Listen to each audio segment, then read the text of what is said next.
Welcome to What's Left, a weekly political discussion challenging the mainstream left. I'm Eduardo Barca, with co-host, teacher and socialist in the Lipson, writer and teacher Jessica, and community organizer and socialist Kenny Cepeda. We are online at what-s-left.webnode.com. You can find past episodes or any of the our episodes in the episode notes. Please subscribe, rate, review, turn on your notifications, share your favorite episode wherever you found this episode. Thanks. Let's see. Today we'll be discussing Ketanji Jackson Brown, or Brown Jackson. It's the other way around. Sorry about that. She is the Supreme Court nominee, and the confirmation hearings were last week, and they have now concluded. So I thought maybe we could give this a try. This could be potentially a short episode. I know we've discussed Ruth Bader Ginsberg some time ago in an episode before, and Andy will post the link to that in the episode notes. But this is the first time we have now the first Black woman to potentially serve on the Supreme Court, and I thought maybe it'd be something that we talk about mainstream stuff so that we could also be in that conversation as well. We could sort of jump on the current of the waves of that of mainstream news at the moment. Yeah, and just because we have covered this, but Jessica wasn't with us when we covered this kind of material. So, in all honesty, the only thing I'm interested in was what's going to come out of Jessica's mouth. What the pressure? No, not just. I'm curious. I'm curious what she makes of this thing that's happening on TV and in these hearings. And it could be about Ketanji Brown Jackson. It could be about the Supreme Court. It could be about the ruling class. It could be about a lot of things. So I'm just curious, Jessica, what do you make of this? And then we will probably maybe I'm gonna put you on the spot too, Jessica. Like, what have you heard about this person? You know, like, because I personally gotta admit, I didn't know much. Wasn't interested. You know, if people go back to our episode on Ginsberg, they might understand. And we'll probably repeat some of the same points here, but I'm curious as to, like, what did you know about this person, who's being nominated? Yeah, well, I didn't go back and listen to your guys' Ginsberg episode, so I don't know what you said about her, but I'm sure you've also gained, new viewers and stuff since then. So I'm curious to hear your guys' thoughts as well. But to be honest, I didn't know a lot. I mean, I really haven't been paying a whole lot of attention to it. In the past, but especially now, I think a lot of this type of thing just seems to me to be a lot of political theater. And I read a couple articles, but to be honest, I didn't really do like any intense research prior to this. So I don't know a lot about her. I mean, the biggest thing that everybody keeps talking about is it's the first Black female nominee. So, it's obviously just super identity politics type of portrayal. And I watched maybe 10 minutes of clips of questioning, and so I know kind of some of the critiques and talking points that have been going around in terms of independent media and from the right. But yeah, the Supreme Court seems to me to be, I don't know. It's fucking like it's a lifetime post, right? They're unelected. You have to either quit or die. It's like one step short of monarchy. It's just insane. And I always find it like with Kavanaugh, with what's her face? Who was the last one? Amy. What's her? They always have so many names. You're so right, Eduardo. Coney Barrett. It's always one side freaks out, and then the other side paints it as like, oh my God, if it's the Democrats, like Roe v. Wade is over, it's over, right? Or on the other side, same thing, just different cultural issue, different identity politics issue, when in reality, the Supreme Court, most of them, all of them are, they come from the same schools, the same backgrounds, they side with corporations, they side with policing.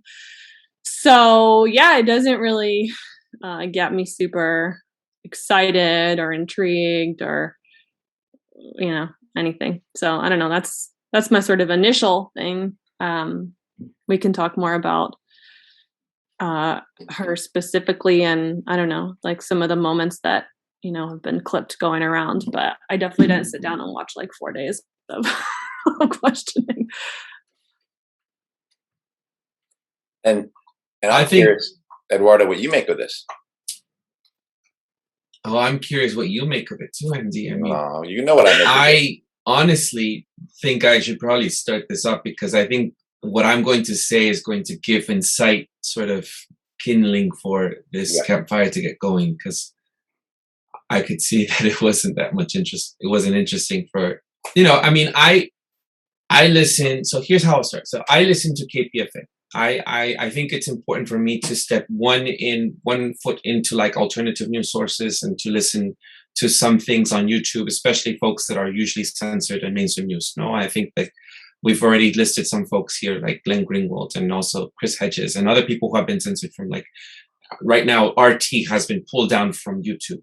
And so Chris Hedges was pulled down from like all of his episodes, I think, which is unfortunate. And there is so I try to stick one foot out of mainstream news, but I do try to keep like listening to what's happening, and I listen to podcasts all day. So KPFA is a local radio station here in the Bay Area, and it's very progressive, very liberal, very identity politics, and I have a lot of issues with it.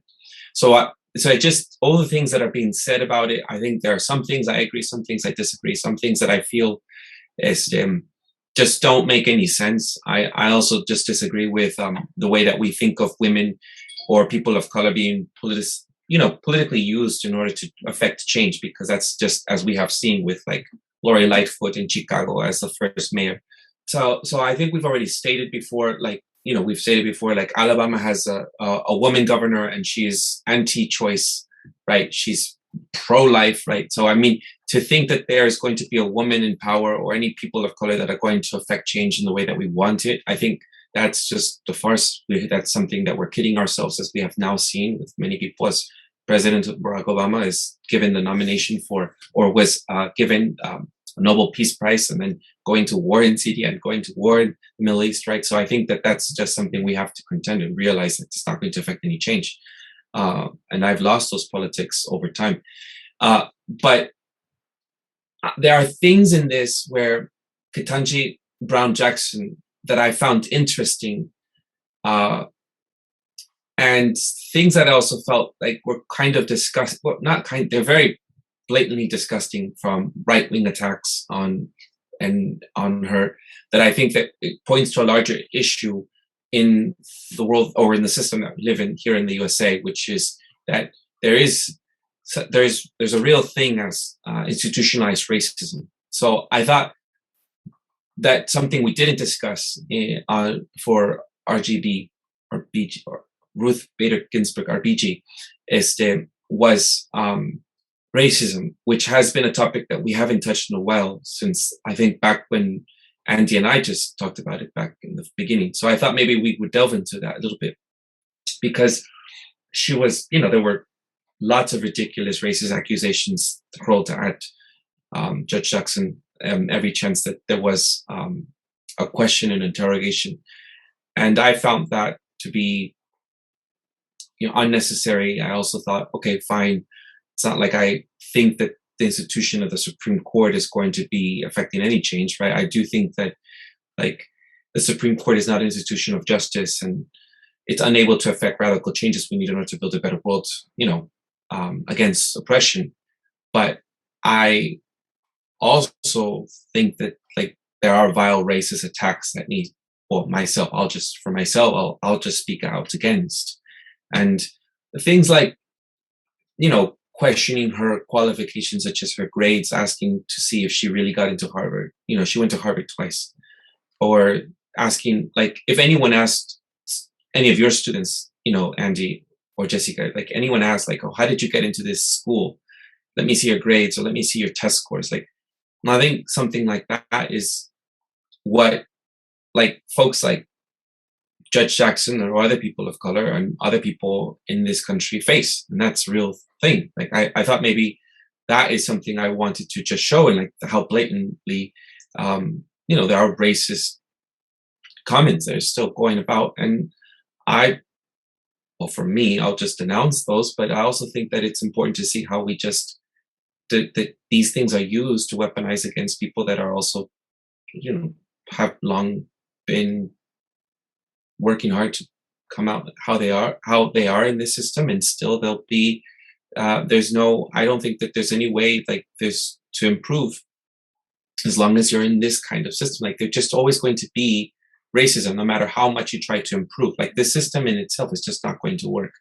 And to affect change, or to try to change, or to get educated, to rise up in the ranks, is just not in the current system that we're living in. It's just not going, we're not going to achieve any sort of liberation. So I thought I'll end it there. I think that I've left enough for some bait for you piranhas to start going to eat. So mostly Kenny and Andy, sorry, but I know that they're ready. So sexist. That's how sexist he is. He just thinks. But I thought maybe, you know, I'd throw a little bit of, you know, some leftover meat there, so that y'all can start chomping now. Okay, as I see Andy's face the whole time. So. You wanna respond, Kenny? Yeah, I mean, I hear what you're saying a lot of it. Like, that's like, I think that's like the overarching theme here, right? And like, but I think it drives us back to this notion that those issues are going to be solved by educating people and fighting, you know, like the rhetoric and fighting this and that. But like, fundamentally, at least how I see it, you know, like we've talked about, right? Like, how changing the world, struggling together, learning that who we can trust and we can trust, learning to know what each other is about, right? Like, learning in the struggle. That's really what is going to change these attitudes, right? I'm not denying they don't exist. They do. I had a recent fucking, you know, racist incident. I'm not saying racism doesn't exist, but this is where I have a problem with this. Like, to present her as a victim. This is one thing I was reminded in doing the little reading that I did about this person, Ketanji Brown, right? And quite honestly, I didn't know about her. I didn't care about her unless, you know, we came up with this topic. And so what I realized is that I was reminded of what it takes to be part of the system. You have to go to Harvard. You know, you have to go to an Ivy League. The people who are really in power are in the same spaces together, right? So this is where I understand the New World Order people, right? Like these like, you know, this group, these cults, right? Like, and you do have to do certain things in order to advance, right?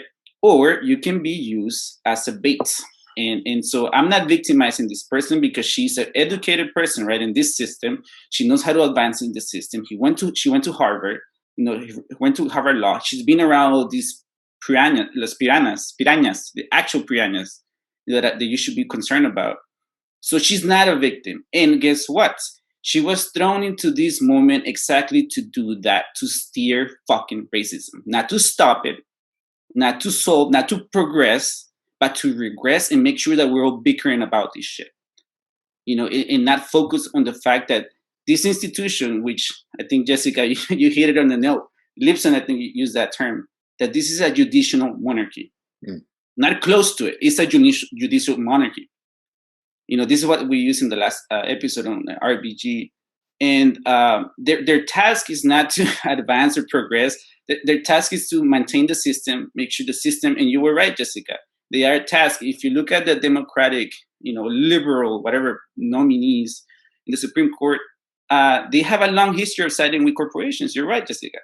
You know, and so, long story short, we can go around in circles. My point is that she was thrown into this moment to exactly do this, the shit that we're talking about. You know, like the superficial shit. You know, and before we started recording, we made a joke about Chris Rock and you know, Will Smith. And to me, this is not that different than that bullshit. You know, like it achieves a similar thing.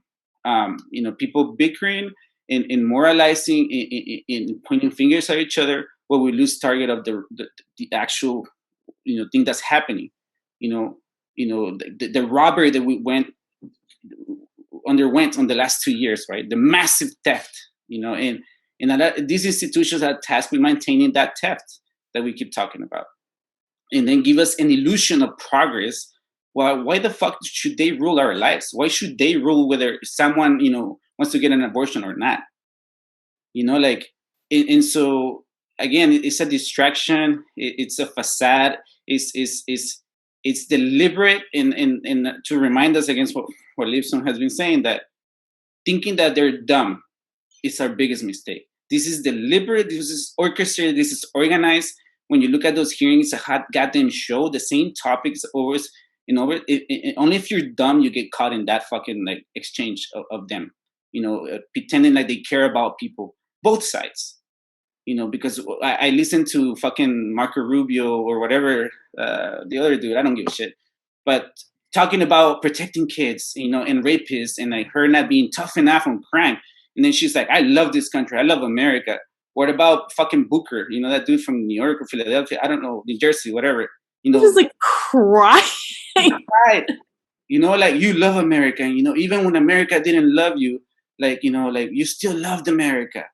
Oh my God, that if anything, I was scared from listening to all that shit, because if you're not a patriot, then you have a fucking problem. And that's and this is also pointing ahead, I think, for where we're heading. And so it's fucking scary, actually. It's not just a fucking game. It's not just about racism or addressing racism to make it better for us as a society. On the contrary, that's my point. I just want to say really quick, and then because I want to hear Andy go off, but just the thing about it not being that dissimilar to the Oscars moment. It's so true. It's branding. Just like the celebrities build their brand or whatever. That's how I felt about RBG. She became, and they branded her into this hashtag I dissent and all of this fake feminist crap. Meanwhile, she's going all in for pipelines and pleasing and all of this shit. And then same thing now, they're branding Brown Jackson as, this anti-racist, powerful Black woman.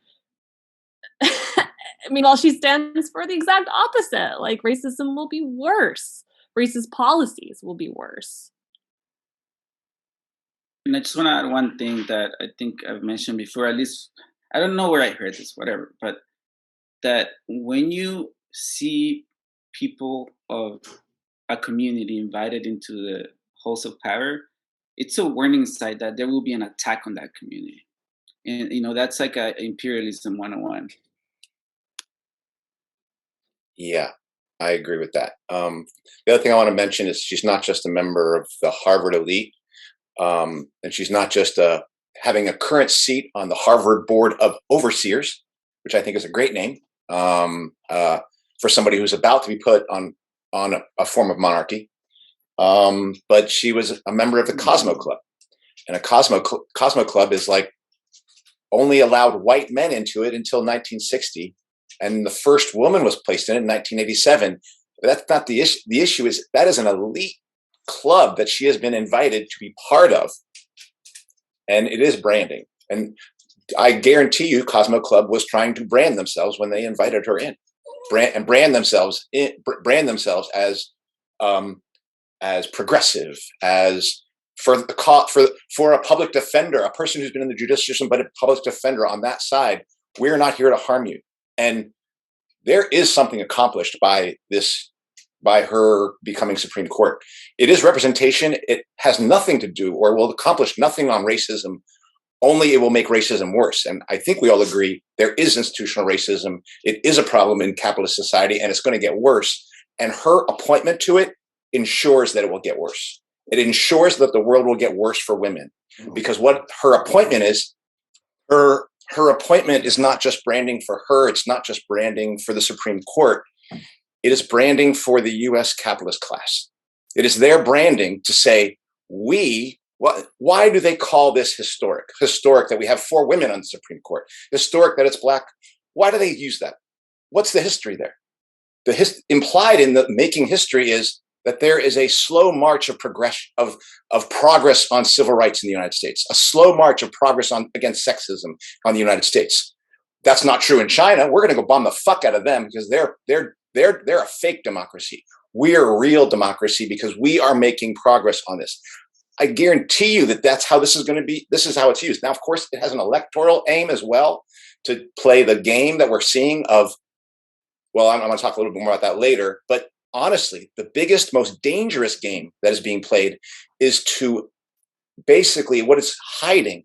It is hiding the violent, racist, sexist, maniacal class that is the United States ruling class. It allows it to hide it behind a sheen of progressivism and not expose the fact that these are the most violent characters on the planet. They're willing to destroy Ukraine, slaughter people in Yemen, slaughter people in Afghanistan, maintain Guantanamo Bay, immiserate people in terms of wealth, and transfer wealth over the last few years well up, cause vaccine mandates, which they know are harming Black people and people of color even worse, and of course, poor people worse. She is meant to hide all that. That's her job. And that's why Brandy said something. Brandy, I was asking Brandy about, do you know about this Ketanji Brown Jackson person? He goes, yeah. She goes, the Black person going to the Supreme Court, I guess that's good. It's a woman going to the Supreme Court, I guess that's good. But, she goes, but it's really going to do nothing. And I said, and she goes, I think she's like a Democrat. But she goes, it's not going to do anything. And she goes, Brandy, I said to her, Brandy, I agree with everything you said, except that this is good. This is not good. This is very bad, actually. What's taking place is actually something that is, like, I really agree with Kenny, ensures, or it is a precursor to a ruling class that is planning on cracking down and making lives worse for all workers, especially, though, I would say Black workers. And I think it's going to make lives, it's worse for women because it's going to drive down the living standards of everyone, and it's going to miserate everyone in this country. Well, not everyone, but the vast majority of workers in this country. And that's who is going to be affected by this. And this woman will rise like a balloon to the top and be like, look what this society is producing. There is something that is progressive here. She's not going to be the one that, she might not say it. She'll be a spokesperson for them of a sort. But it's really that the U.S. ruling class gets to brand themselves as the opposite of what they are. They get to hide behind figures like this. And the other thing I'll say, and that, I guess it is related to the Oscars, and this is kind of connected to probably the only person who I felt like said something really, for me, profound, was with a thing Russell Brand said something, which I'll post about it. And what he was saying is, what's happened is, in the issue of the Oscars, people are invited. The rest of us are invited to be spectators and say, "Are you Team Will? Are you Team Chris?" But the bottom line is, you aren't part of that show. You did not decide that the Oscars occur. That's their fucking show. You are just invited to weigh in, and that is seen as a way of engaging like society. And that's what's happening, I think, here. Workers are invited to be spectators to this whole sham. And the way we will fight racism is we will take a side supporting Ketanji Brown Jackson. That is what we are invited to do. And we can then say, people call that virtue signaling or whatever. I don't even know if I would call it that. I would just say that is impotence. That is the working class impotence in dealing with racism. Because all it is us commenting on an institution which is a dictatorship, which plans on pushing more racism, more inequality on us, and will use the Supreme Court as part of that. So I think what's happening is awful. I think it's awful that they get to put on this charade, and we have to act like there's something good about it. So I'm not going to do that. I'm going to say this is absolutely awful. I'm not for her appointment. I'm not against her appointment. I'm against the Supreme Court. I think the whole thing should be taken down. The whole thing is completely undemocratic. And there's nothing to be done here other than the Supreme Court and all those characters who are deciding about the Supreme Court all have to go. That's it. So that's what I would say. It's so much more embarrassing than elections too. Because I feel like at least with elections, when people are cheering on this crap, like there's the facade of like, choice and representation, but I cannot understand people who are like, yes, Kanchani.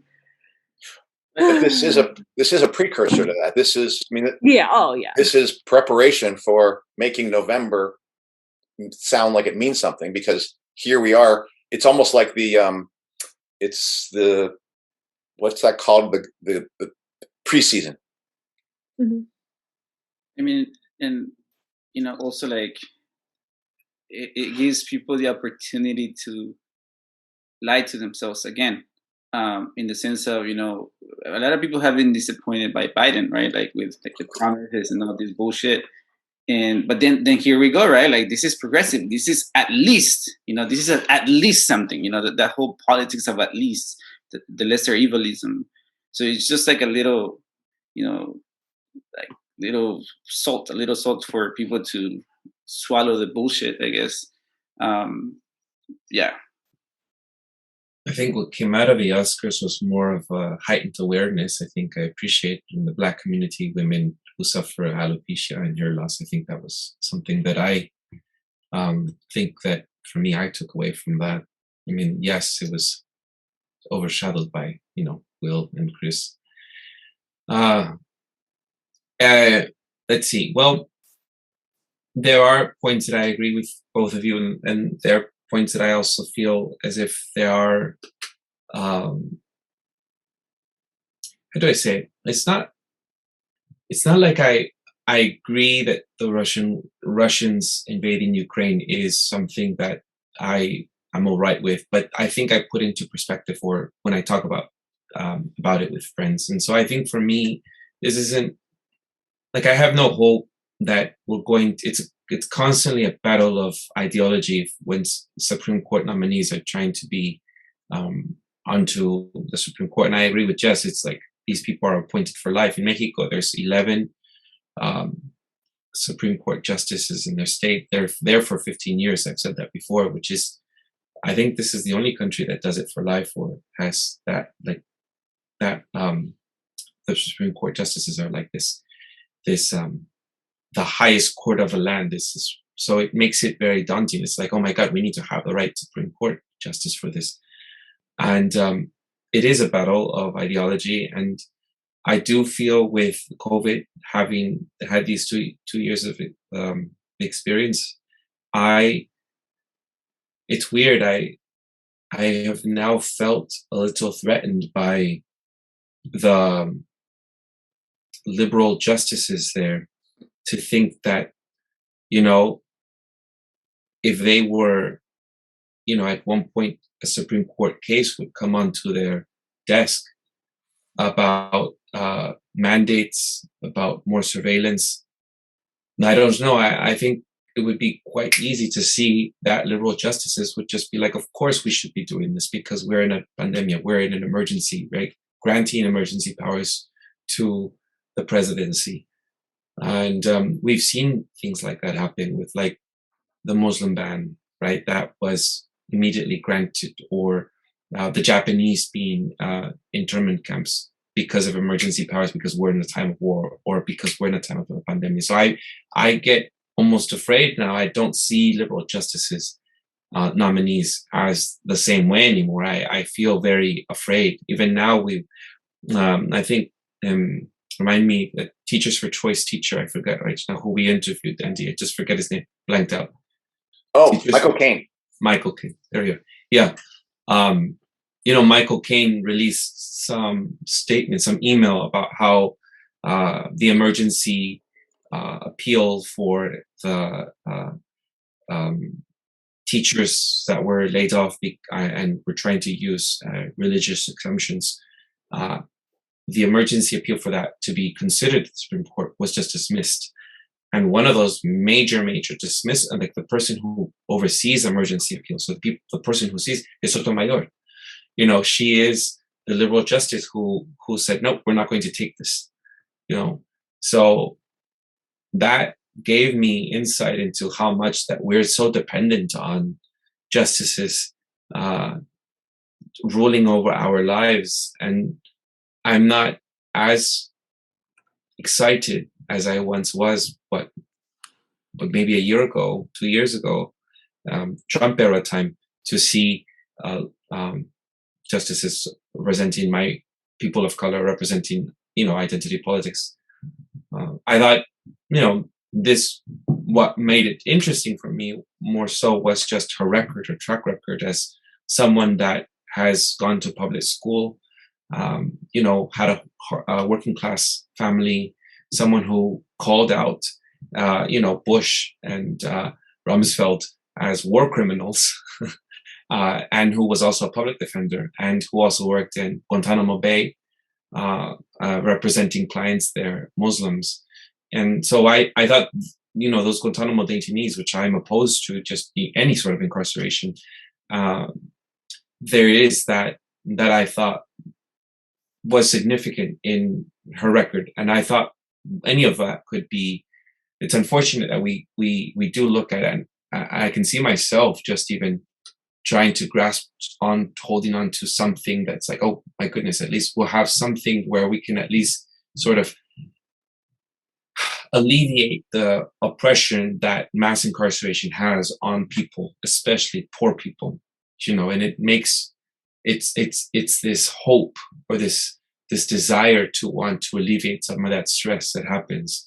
And I do think it's foolish to think that, oh my goodness, we depended so much, as like I said, right, on just like shoestring of people deciding our fates. So it's this weird feeling I'm just exploring inside me, that's the reason why I decided to bring this up, that I want this entire system to be derrotado, to be destroyed. And at the same time, it's like, until then, like what these beats do to me in my head are just like little lights of hope. And I see it in my observation of myself and my ever evolving politics now as I'm sharing. I'll stop there so anyone can share. I find it interesting, like I didn't know her record. I was reading about it, and I also saw that whole exchange, in Congress. At least one of the edited, snapshots of what was happening, and so they asked her about that topic of having called U.S. presidents war criminals, and her answers was, "I love America, I love the law," and and again, like, right, like we this is also like we are the U.S., like the creators of reality TV, right? Like we love that shit. We consume it. It's so like part of our DNA, I think. And here is someone, right, like with like the right background, right? That's the selling point, the branding, and gets the spotlight, right? And like I generally try not to focus on the individual. Like I try to focus on the institution, because that's what they want us to do, to focus on one individual, to blame one person, to focus on this and that, and like put our hopes behind one person, and then do it over again and do it over and over and put your hopes in a new character. And again, she had the spotlight, right? If we're focusing on herself individually, she had the spotlight to double down on that shit, to show like, really like what I'm about, right? It's kind of like, it reminds me of Ocasio-Cortez, how she wrote with all the rhetoric, and then when the spotlight is on her, when she could put her neck on the line, her career on the line, right? What did she choose? Like this was a massive one, right? Like we all know, everyone fucking kind of knows, like the U.S. presidents are war criminals, all of them. She wasn't wrong, but when she had the spotlight, this Harvard educated and, in Harvard invited and, person, what did she do? Like, what did she do? Like, if anything, she should be fucking scared, because she's telling you she loves America and she loves, the law, and she's gonna, and that was the whole thing about Republicans, and that whole show. And like, if you don't know, you're watching reality TV, then you get swallowed into this, fucking soap opera. That's what they were doing, and that's what she showed, that she is gonna fucking come after you. She is gonna be tough on crime. If anything, like I'm afraid, like the 90s are coming back.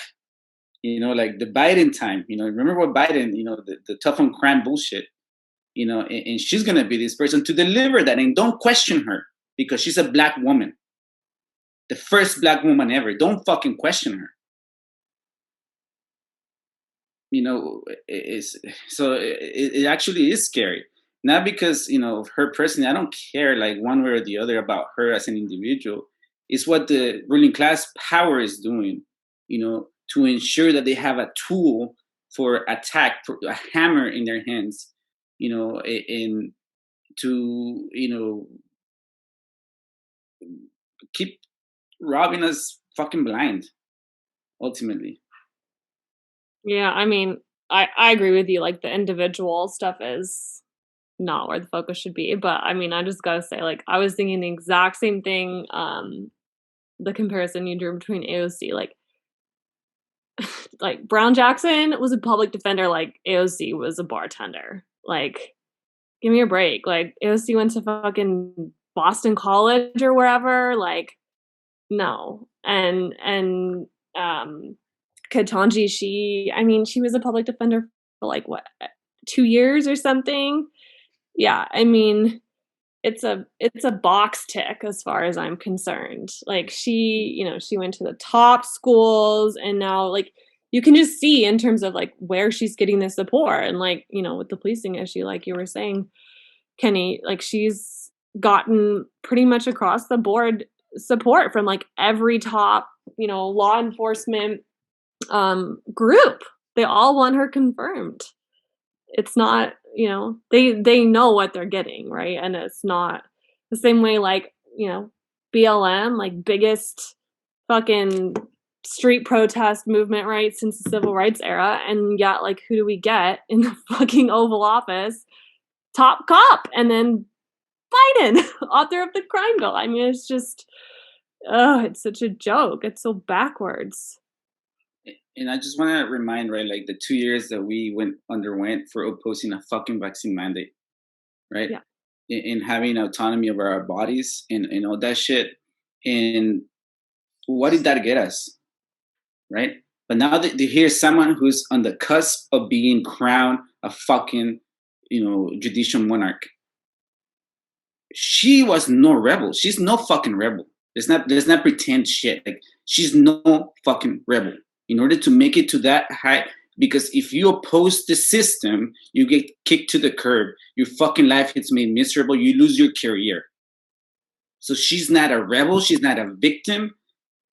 She's fully in the system, even if she's tokenized. But she knows she's being fucking tokenized, and she's reading that shit to be in the same structure of power that we want to fucking destroy. Her husband's family is they're all like Republican top people too. So it's like literally a bipartisan like family. It's like how perfect one party system. Yeah, I mean, I do, Eduardo, I do appreciate what your last comments. And I actually think they speak to how powerful this medicine that they're shoving down our throats is. For me, there's no question that you've seen how bitterly over these last 2 years, you've seen with your own eyes, I mean, in your own struggle, how much racism is being used in this fourth industrial revolution, just in terms of what's going on in education alone. You've seen how brutal this ruling class is willing to be, and how they'll use representation to shove that shit down our throats. And yet, what you acknowledged is like they can still find a new inch of land to kind of try to draw a person in. So I appreciate you saying that, because I do think that's one of the roles this is trying to do, is to draw people in on both sides, draw people in on the Democratic Party and draw people in on the Republican Party, and each person can lay claim to some position. They might have heard something from a Republican that they liked that got said during this. Oh yeah, I'm Team Republican, and then somebody else says I'm Team Democrat. When not only is this will not only not mean anything's done about racism, as Kenny said, we can be assured that institutionalized racism will run even deeper and get even harder. Not because Ketanji Brown Jackson, she's not going to be the person who per se does it. She will be on the flag. When they do it, she'll be part of the flag they wave to say, this isn't racism, this is just order. But it does indicate that they have a plan to crack down more on us because they're waving a person like this. But I think it's really worth going back to our last episode and how the Chinese and Russia were using the term democracy, and they talked about how the U.S. is using the term democracy. It's a literal inversion, of course, in both cases. None of these countries have any interest in democracy. They have only interest in voracious appetite of control and dominance and profits. All of them. And so when their flag goes forward into the different countries, there's going to be a little face of Ketanji Brown Jackson on there going, we're the actual democratic power. We're the actual progressive power, because look what we got. Look what we have 4 women on the Supreme Court. And one of them is a Black woman. One of them is a Latina. And that's how it's going to be sold. And it will be sold to hide the danger that is coming in, and then get us to support it in some way, shape, or form. So it's I don't know. It's very depressing to see this show go on. But I appreciate you acknowledging, or at least sharing with us, how it gets in, because apparently a person can see all sorts of things, but these moments can still cause a person to have that.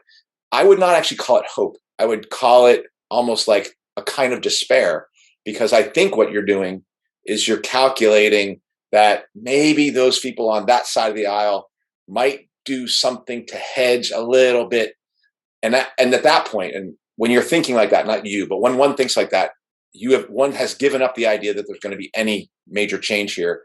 And the best you can do is create a hedge against the coming storm. But the reality is by thinking that there's that other side, which is just as committed to racism, institutional racism and sexism as the Republican side. The Democrats are just as committed to it. To think that there's one or two sides merely means we get fooled again. I'm thinking about some of our listeners and viewers that have also, may be on the other side of the aisle for different from liberal progressive politics, that there are people still holding on to the way that Republicans can sort of be their saviors, mm-hmm. in the same way that many liberals can think that also Democrats can be their saviors. I know that that's a discussion I'm having with someone that is conservative and is going to just be all for whatever the Republicans are saying. So I can see how it can also be something that on the other side is being used. But yes, I think that like racism is truly being shown, as we see Biden holding on to Ukrainian babies, but not letting Haitian babies come through the border, and not letting other people of color. I think that there's a lot of just double standards, and I also think that there's just enough for us already in the mainstream news that this is just taking over. It took over the COVID. The COVID is being less because of Ukraine and this nomination. I think those two things I was making observations about, that these took up the space at least in the past week. And so let's see. I mean, I don't have anything else to add to that. I thought maybe it would just be a topic of a short discussion for us to have on this. I just want to comment on that double standard thing. I think we know this already. I mean, it's not new. That the double standards exist. For me personally, it's tell me something new, because at this point, and I just hear us, just whining, about the double standards. It's and we're still gonna play their game. We know racism exists. We know this stuff. Gotta be in a fucking box. And that's one thing, right, that I obviously agree with a lot of liberals. I know this shit. I don't have to fucking keep repeating it. But that's all they do. That's all we do. You know, just complain and repeat this shit. So where is the difference of our approach? Where is our empowerment? And this is one of the reasons I fucking detest identity politics, because it actually disempowers people. It puts the social change on someone else. You know, that someone else needs to change an attitude. You know, Kwame Ture says that, right? Racism is not about an attitude; it's about power. And that power comes from capitalism. You know, so like, as long as I keep, and I get it, the fucking world, and I'm not saying suck it up or whatever. You know, I'm not. But I really want to change this world, and like complaining and just highlighting the same shit over and over, it's not gonna change shit. You know, what is gonna change shit is changing our attitude and our understanding that they are playing us. They are you know, putting up a show to again do those things to get us in so many different emotional manipulative ways to play their game. That's how I see it. You know, like, yeah, I mean, I think, well, first of all, I think Kenny, to respond to, like, one thing that I remember from the start of What's Left was to discuss some of the current events, to be able to see what alternative viewpoint we have about the current event. Like, we are discussing Ketanji Brown Jackson. It may not have been your preferred topic, but the thing is, it dominates the mainstream news. It is a point of discussion. These are things people are talking about. And especially with new subscribers, viewers, and listeners, and especially with so much that has happened since COVID, right? I think discussing current events is relevant in the sense that we must give that perspective as we've had evolving evolving politics. And I also think that a lot of the people that listen to us, even now as we're growing slowly but surely, as it's how do we then provide, like we did with Russian and Ukrainian perspective. Like, there is no position that I had seen that we took. Like, we're not for Russian invading the Ukraine, and we're also not for the USA invading the Ukraine. But we gave context and we gave perspective to something that's happening as a current event, something that's happening in the news. And I think that when this topic is being brought forth, it may have been like, all right, but we already discussed this, but this is something that is dominating. And I think of it like, I really do appreciate one of our interviewees. We had Natalie Risi, who said when she was saying that she's been one of the candidates for the elections. And she's like, it's not so much that I believe, well, she didn't say it like this, but she says, it's not so much that I think that I'm going to win. It's more so that I'm going to be a part of the conversation, so that because it dominates so much of the conversation, that I'm going to be a part of that conversation to say, look, there is something else that we could actually be thinking about here. It's beyond these elections. It's outside of these elections. And in order to be a part of that conversation, in order for us to have that, we need to really be involved in the current. Like, I'm not necessarily saying that this is, like, even I was expressing, like, I could see myself, right, listening to KPFA, glimmers and lights of desire to want to change. I'm so disillusioned myself with the current state of affairs. I'm so disillusioned with the Supreme Court, right, as an institution, as the whole institution, really.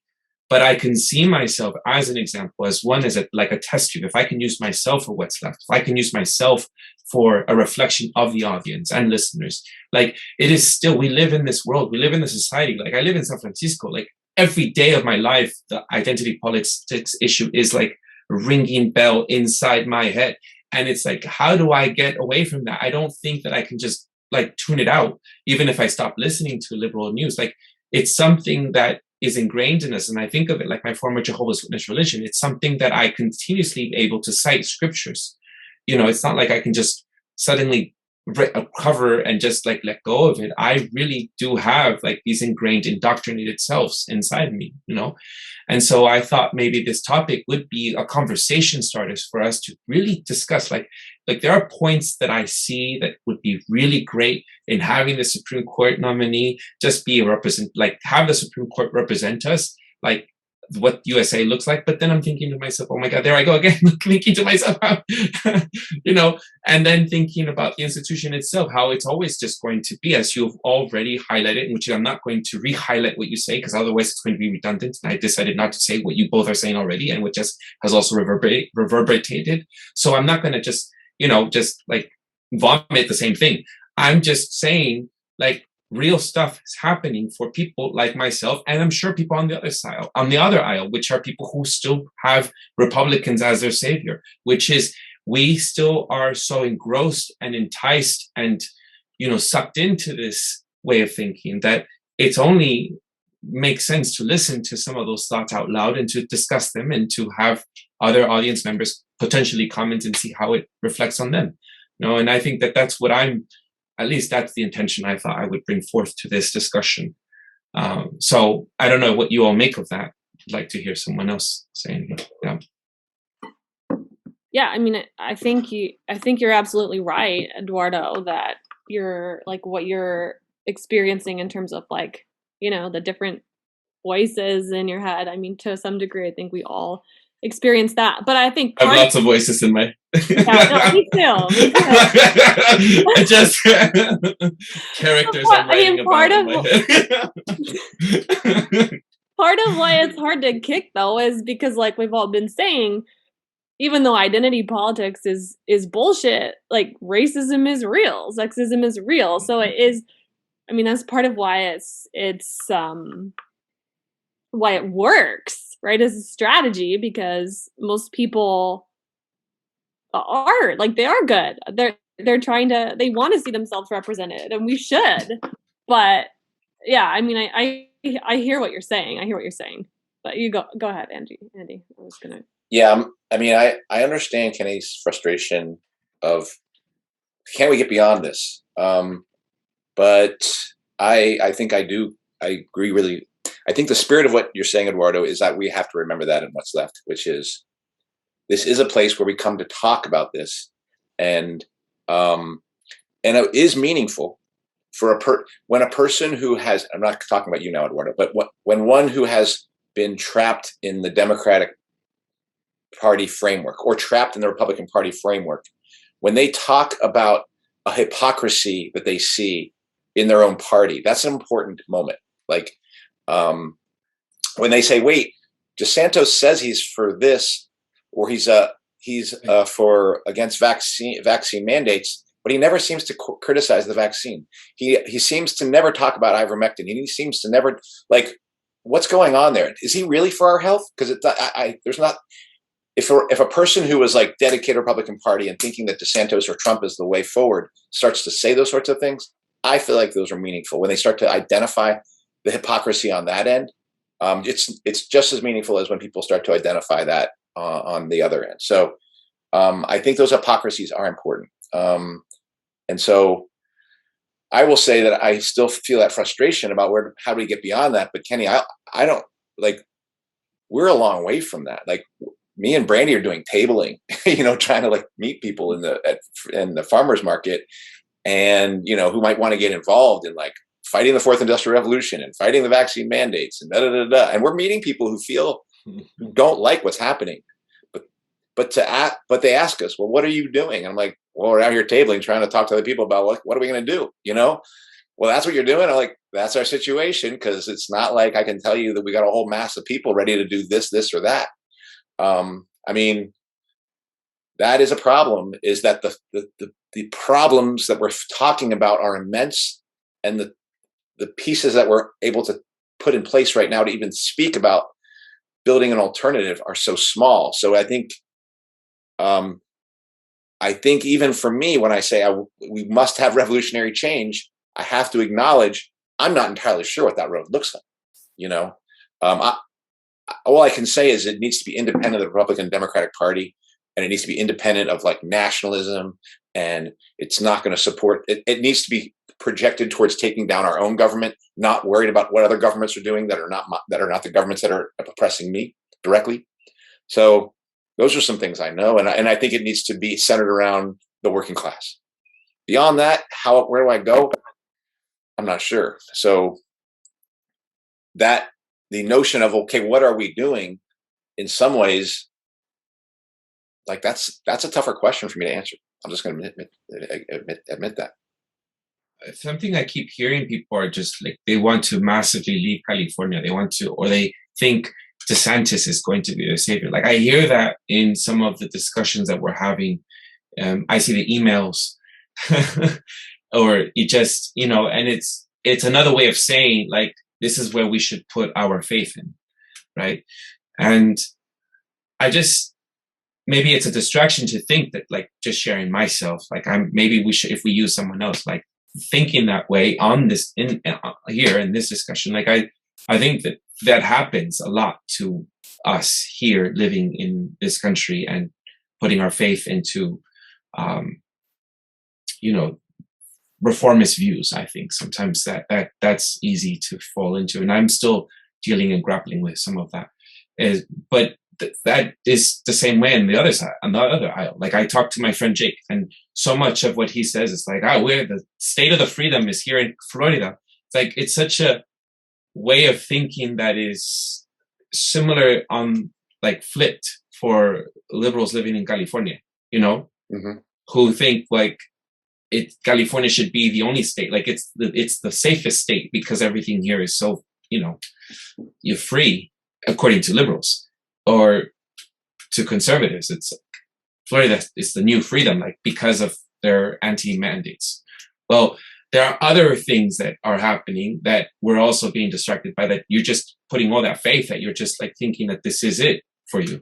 And so I guess what I'm just trying to say is that the script can be flipped over, and these discussions are still things that I think people are like, even in the email list that we're just seeing, like, I don't know how many ones I've subscribed to with you all, but there's a bunch of emails that I keep seeing from Workers and Students for Choice and another forum and another forum. But anyway, I see how there is even like, let's discuss some of the things there, like SB, whatever California law is being discussed. And I'm thinking to myself, my God, yes, it's like the thrill of just, oh my God, it wasn't put on the desk. It was vetoed. It wasn't actually like, oh my God, what is this doing to me? I feel like I'm having this like anxiety over, please don't vaccinate children, my nephew, you know? So it's like, I can see myself just even trying to like dependent on these people and these politicians and trying to affect change, and like hanging by that, it just, what it does to me as a person, no? And I'm not going to move to Florida where that's not being done for children.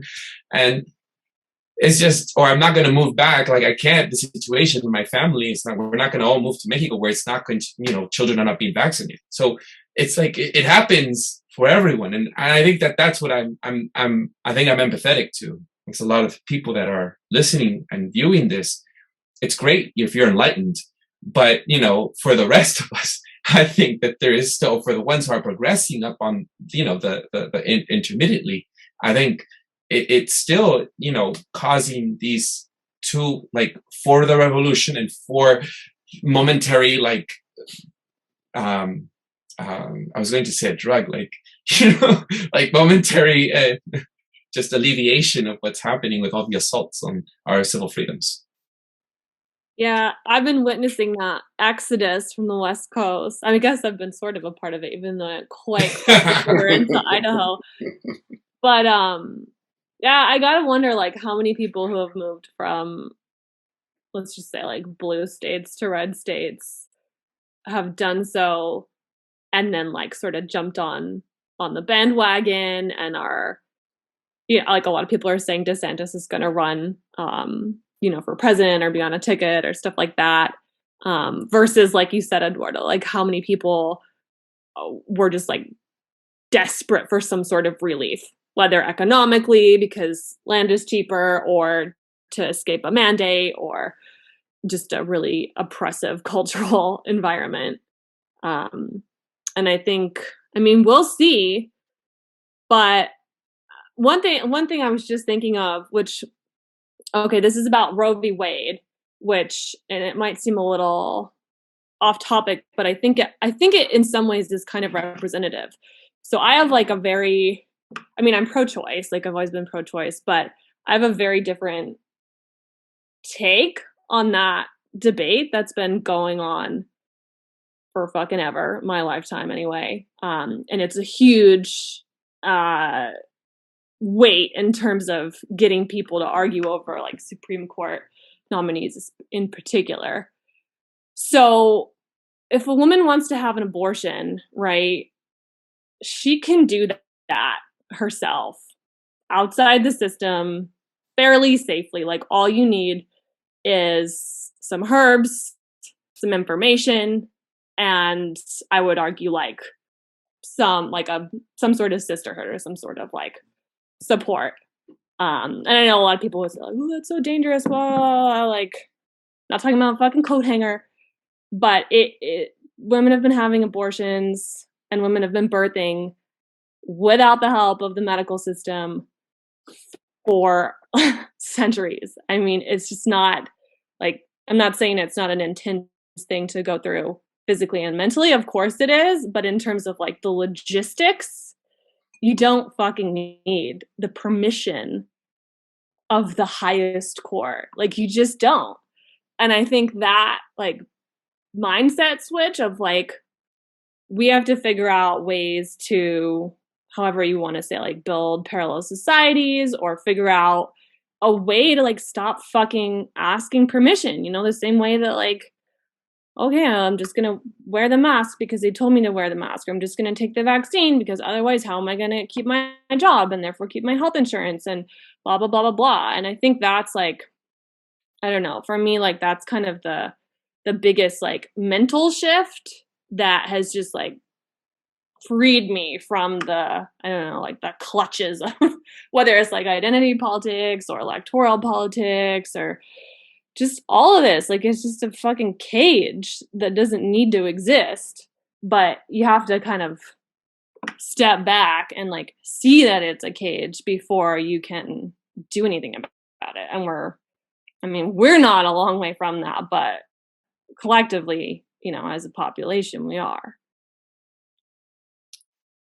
Yeah, I mean, I don't know, like, again, that attitude, I think, is what shifted in me personally in my journey, you know, of, you know, being a person, an immigrant, right? Like let me drop some identities here, checks and boxes, comes into a country, you know, and like feeling small, right? And then goes to UC Berkeley, feeling small, and, you know, constantly asking for permission to exist and having to, you know, that's one of the reasons, again, identity politics, that I disagree on an individual level. Like it just pictures you as a victim, you know, not a survivor, right? As a victim, not a person with power, you know, to a degree. Obviously, there's still fucking things that can imprison you in so many ways. But, you know, and I think that, you know, in order to construct those parallel societies, you know, we're gonna have to be empowered first as individuals.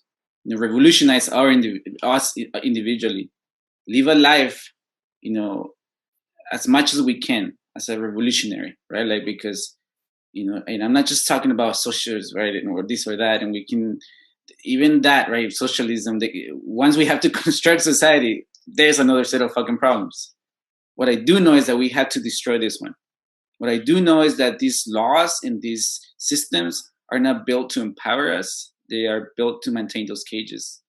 You know, I don't know, like the roadblock there, you know, this task alone is tall enough, you know, and again, what I do know is that, and that's why I do, you know, I'm not saying let's not have conversations, that, you know, I hope that's clear.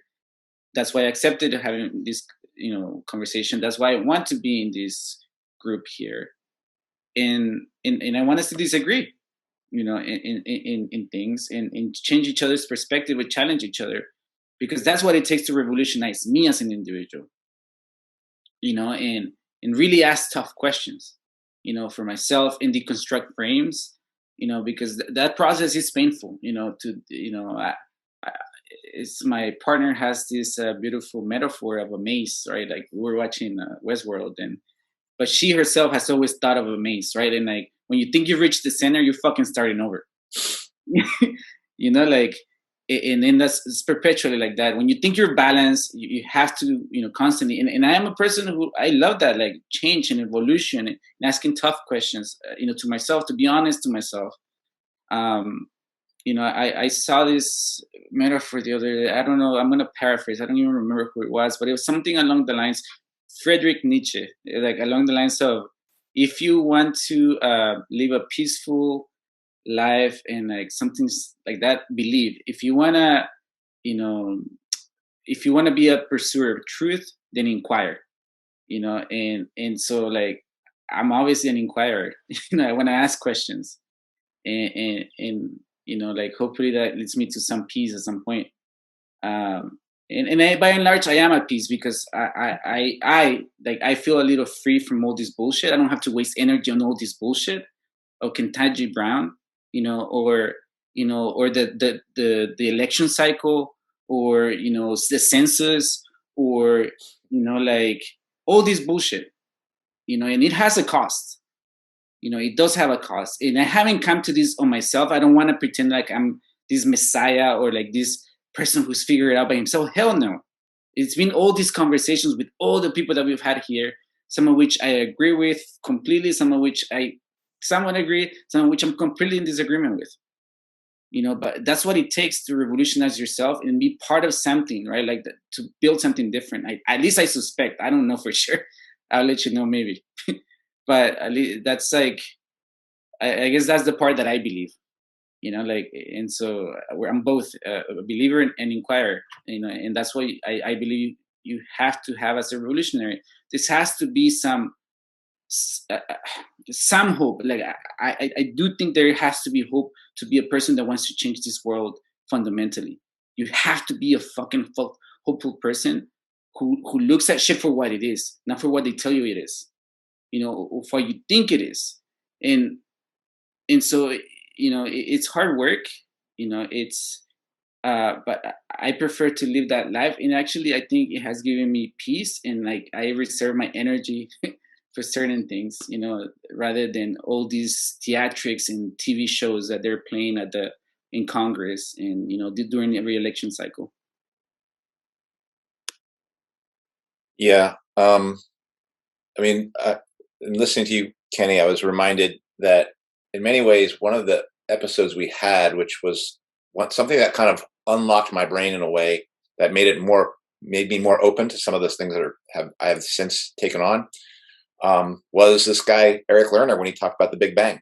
And he was like, the Big Bang is not only is it not a good explanation for the origin of the universe, it's one of the worst explanations, and has absolutely almost no evidence to hold it up. And I became convinced of that. And he was a person who was very much in the COVID narrative, you know, like, and I think still is.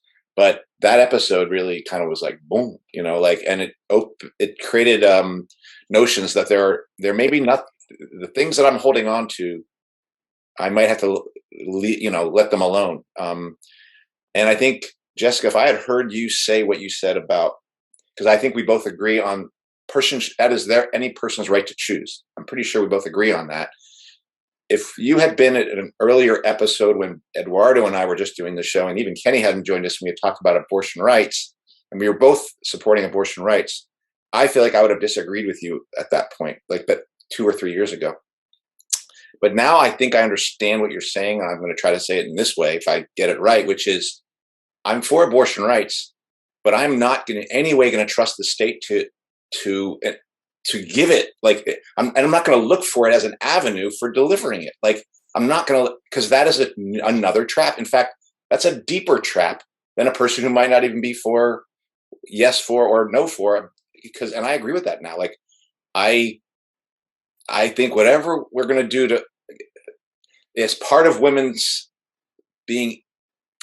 as part of women and men and black and white and immigrant and non-immigrant being equal in society, that's going to have to do us getting rid of these states. And that is the biggest, one of the biggest enemies that we face. It isn't whether or not you want that Planned Parenthood or not that Planned Parenthood. That is an illusion of fighting for women's rights, and even fighting for abortion rights, because the state behind it is prepared to smash women as much as men. So that is something that, if that's the spirit of what you're saying, I like, it's taken all this thing to get me there, because we would have had an argument 3 years ago. And now I think I'm not even going to argue with you, because I think I agree with what you're saying. but I still believe that this little performance that we're watching is a major showcase for the U.S. ruling class, putting lipstick back on its pig. And, we just have to just call it out as a charade that's meant to fool us and harm us, not something that's meant to make anybody's life better. Right, I gotta ask, what did you guys think of that she couldn't define woman? I haven't watched any of that stuff, so I don't know what to make of I think it was the most viral clip that I saw going around of the hearing. Was basically I don't know, some Republican asked her, could you define the word woman? And she said, I can't, I'm not a biologist. Which that reminds me, I know I'm trying to listen to back episodes where I was not a part of because I was in Mexico, and I listened to that discussion you all had, transhumanism. Mm-hmm. I thought it was out there.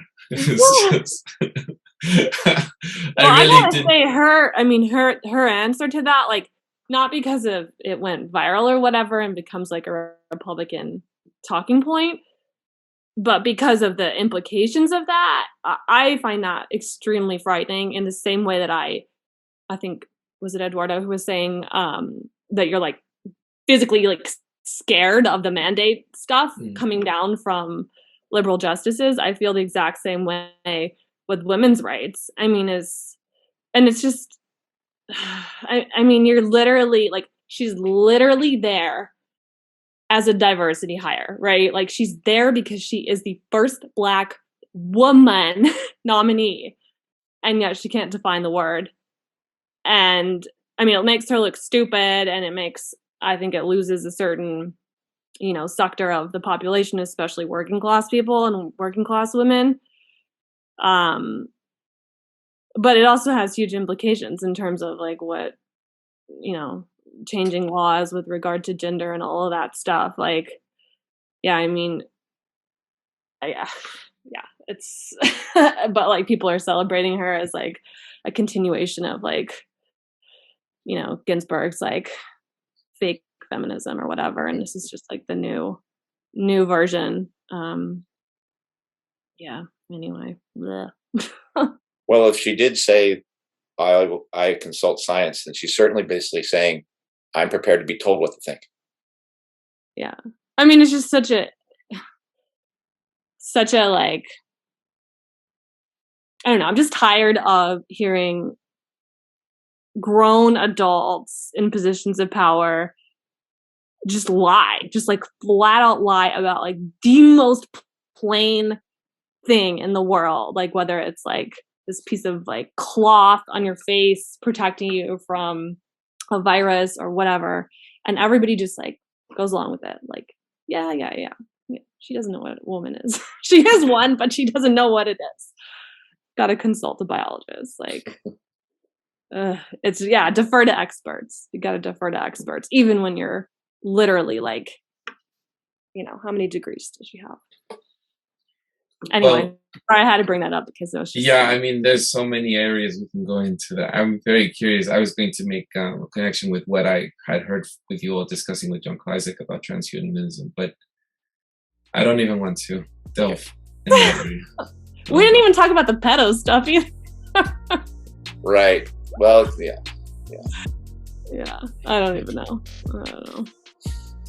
All right. Well, let's conclude. On that note. That does it for this week's episode. What's Left is a weekly political podcast / channel challenging the mainstream left. We post information about our topics and our guests on the episode notes where we found this episode, or on our blog at what-s-left.whatnot.com. You can find past episodes to this podcast / channel there and connect with us. I remind folks, if you like anything you have heard here, please subscribe, rate, review, turn on your notifications to any of our platforms on Spotify, iTunes, Podcast, Stitcher, Google Play, Bitchute, Odysee, YouTube, or Telegram. Rumble. Yes. Yes, as well. And you can find all of that on the episode notes. Thank you. I'm Eduardo Barca with co-host Jessica, Kenny Cepeda, and Andy Lipson. Thank you all very much. See you next time. Ciao.